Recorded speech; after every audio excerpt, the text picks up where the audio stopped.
Hey guys, big corporations in this world, they don't lie to us, right? They're always upfront and honest and never change anything that they've ever said. You do not need to buy anything at any stage. If you have Edge of Darkness, you do not even pay for DLCs in the future. You're all in for it all coming. Wow. I have egg on my face. Anyway, this is Benny Has a Problem, and I'm going to talk about two games that everyone is talking about right now and how they lied to us. And I want to tell you what we need to get upset about and what we need to not fall for grifting for. Okay? Let's talk about these things. So if you're wondering what the two games that I'm talking about are, they are Escape from Tarkov and Stellar Blade. But Benny, you made a video about sexuality and advertising, and you already talked about Stellar Blade. I did, guy with a weird voice in the background, but today it flipped. The argument flipped.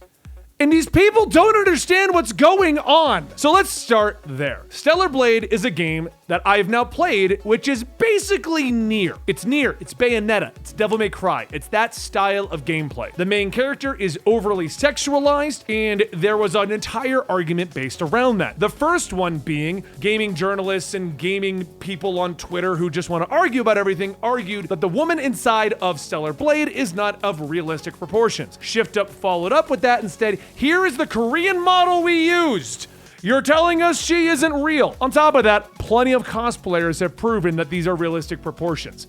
Plenty of cosplayers. I digress. The entire argument was that she wasn't realistic and that we're using her as a sexual object and that all they're doing is using this character to try and sell their video game. I made an entire video about sexuality and marketing, and that is exactly what they are doing. I play their other game, Nikke Goddess of Victory, and that is exactly what they do all the time. And I pull every character on the gacha banner. So it's working, 100%. The entire argument turned into this bizarre political argument, because everything needs to be called political in this day and age, which is honestly ruined what the meaning of the word political even means now, because politics aren't involved in this. But that's a different video. We're gonna make a whole video on words that have lost their meaning because we're using them incorrectly. But anyway, the political, I'm air quoting if you're just listening to this, but the political argument was that the woke mafia is preventing us from having sexualized characters, and that was the left side of the argument, and that the right side of the argument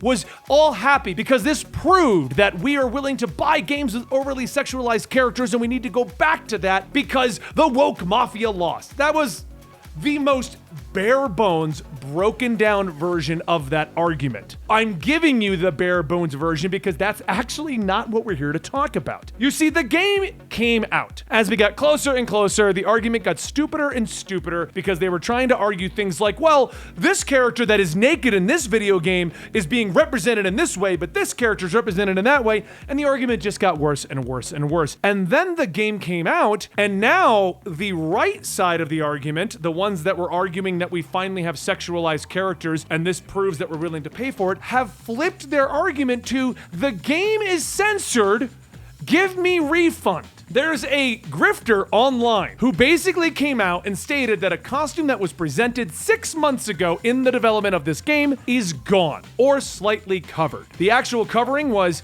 a corset over the cleavage and a little bit more to hide a little bit of the side thigh on the character. Everyone freaked out and said that Sony demanded censorship and that one of the selling points of this game was that it was not going to be censored in any region and she was going to be on full display with the appropriate costumes. The game has over 30 costumes, some of which are just string bikinis, some of which are just nothing but side boob, and some of which have a little corset over here. Now, the reason why this argument is kind of dumb is because what this reminded me of was Watch Dogs. What? What the hell are you talking about, Benny? Let me explain, because I'm here on a channel where I explain things and you're watching a video. So I don't know why I said that. But anyway, Watch Dogs at an E3 presentation showed off this amazing game with the most incredible graphics ever created. It was about 6 months to a year ahead of its release. When it finally came out, all of the graphics have been downgraded, and that created a bit of a controversy, and that the final product did not match up to that. That does relate to what's going on with Stellar Blade. So if you actually look into the argument as to what actually happened to the one costume, there is no official censorship to it. Shift Up, the company that made the game, came out and stated that the version of the costume that they presented 6 months ago just went through a couple of changes and they were happier with this finalized version of the costume. The other argument for censorship was that there was less blood and gore in the final product of the game, but there is an official response to that as well. They had to reduce some of the lingering gore because it was creating frame rate drops. Now, those two arguments make complete sense because 6 months ago we had one version of the game that was running on the best possible hardware and they had to make it actually work on PS5. I don't think it's on any other system, but they had to make it actually work on a PS5, which means that they had to dummy down some of the stuff inside of the game. It's a Watch Dogs situation. I'll bet you they didn't even expect people to notice, and they probably wouldn't if people weren't looking for things that they had deemed were censored. Now, why do I think that there is no actual censorship going on with this game and they chose to just pick this final costume? Because Shift Up is doing nothing but giving us half-naked women and everything. Look at the other two games they've made, Destiny's Child and Nikke. They do not shy away from showing underboob, side boob, butt shots, you name it, it is in every character. The concept of Nikke, Goddess of Victory, is that you get a half-naked girl, she gets a gun, and then shoots and her butt jiggles. That is the entire concept of the game. But let's go ahead and say, well, Stellar Blade is on PlayStation. PlayStation is causing the censorship. Well, first off, Shift Up said that isn't what happened at all. And secondly, look at the other costumes. Side boob, butts, underboob, it's all there. Why would this one costume hide cleavage? If they were going to censor things, they'd censor all the costumes so that we didn't have that situation. So I don't think that there's a case of censorship. I think there's a case of there was one version of the costume, they made a finalized version and released the game, which is what they have said in the interviews. So this goes to the topic of the video. Did this game lie to us? Actually, kind of. What they did is present one version of the game, and then the finalized version wasn't that version.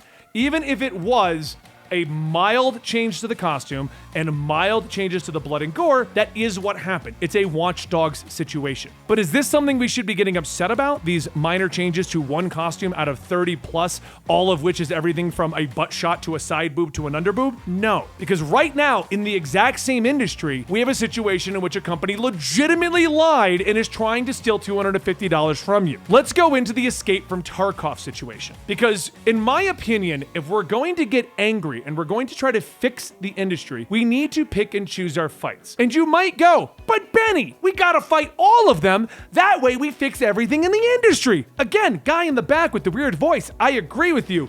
Except we do have to pick our fights because if we yell about everything, like legitimately everything, then it's white noise and they won't listen. If the internet is filled with people arguing about a cleavage being covered up in Stellar Blade, then more important issues like Escape from Tarkov's $250 attempt at lying to everyone get buried and muddled. People don't pay attention to that because we're getting lost with stupid arguments like one costume losing its cleavage. So what happened with Escape from Tarkov, Benny? Well, Escape from Tarkov is a game that has been in beta for I don't even freaking know. Now, I've been playing Escape from Tarkov since it initially came out. The original date came out was 2017. We are now in 2024 and this game is still in beta. I made the joke the game is never going to leave beta because they're doing very well in beta. The concept of Escape from Tarkov is very interesting. It started the extraction shooter genre as far as I know. I might be wrong. I'm not going to look up the beginning of the extraction shooter because that doesn't matter in our video. But basically, you drop into a map, you kill as many NPC, PvE style monsters or characters as you can,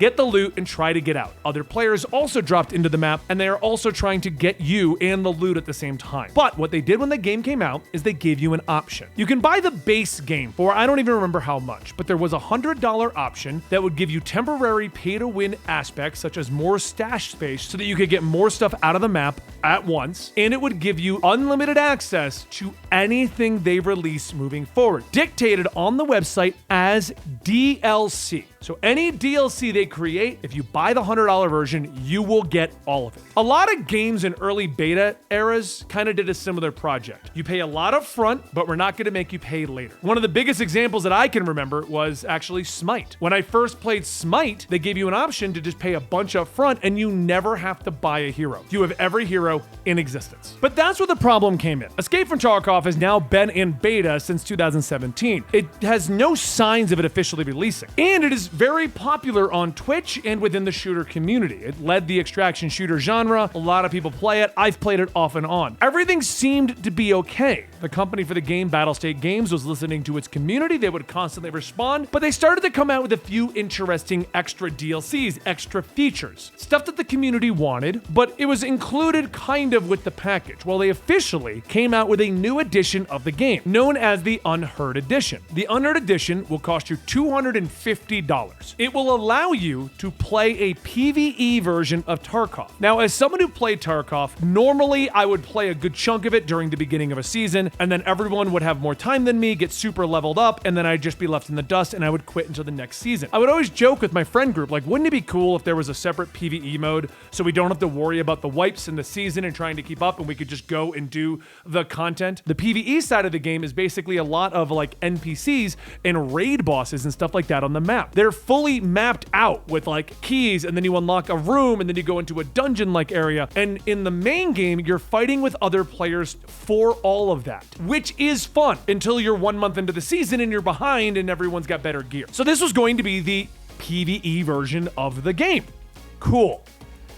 But that's where things got weird. You see, they came out and stated that this version of the game was not the Escape from Tarkov you paid $100 for. That this doesn't technically quantify as DLC, but instead it quantifies as a separate version of the game because they're going to be hosting it on its own servers. Now, a lot of other channels have really covered all the different steps that this company has taken to try and justify that, because when the backlash started, they doubled down. They were like, hey, no, you know what? Also, if you pay the $250, we'll also give you things like priority queuing in the main game and stuff like that. More stash space. All kinds of stuff that the community doesn't want. They were trying to sweeten this $250 deal. They then came out and tried to fix that by basically stating like, we'll give you a discount or we'll include it in this. What it all boils down to is they pretty much 100% backpedaled. And if you already bought the $100 version of the game, they're going to roll out access to this PvE version of the game, because their biggest argument was that since it was going to be hosted on separate servers, they were going to need to buy other servers, which means that everyone who currently has the $100 version of the game would be too much for these new servers. That was the biggest argument for needing to charge people more money. The fix now is they're going to roll it out. Now, the community is still iffy on that, because just stating you're going to roll it out, what does that mean? Is it going to be 6 months to a small number of people and then 6 more months unless you pay up front? Like, they could still get around it. But what it boils down to is when you're told you're going to get all of the content moving forward, and then they go to the website and remove that line from the $100 version and tell everyone with the $100 version that you are no longer going to get all of the content, that is a lie. That is a lie to your consumers. That is a lie to the gaming industry.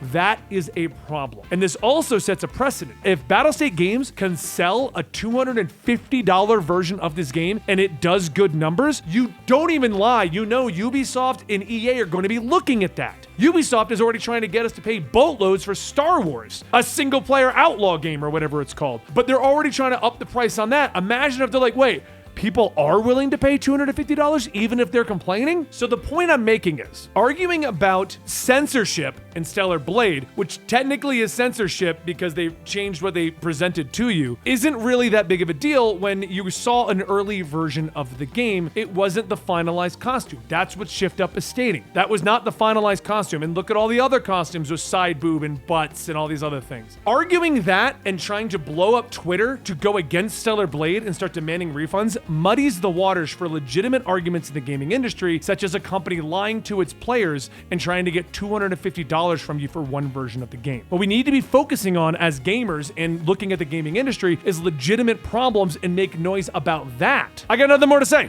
I think that covers my bases. I think I told you the two situations that have happened over the weekend. Let me know in the comments down below if you want me to be faster with some of these responses. Because like Escape from Tarkov, I could have gotten videos out like Saturday, Sunday, but I don't know. I don't know if I want to be that guy banging out videos that quick, but if you guys think it'll be good, let me know. Talk to you guys next time. I'm Benny, and about once to twice a week, I've got a real problem, and you should check it out by subscribing.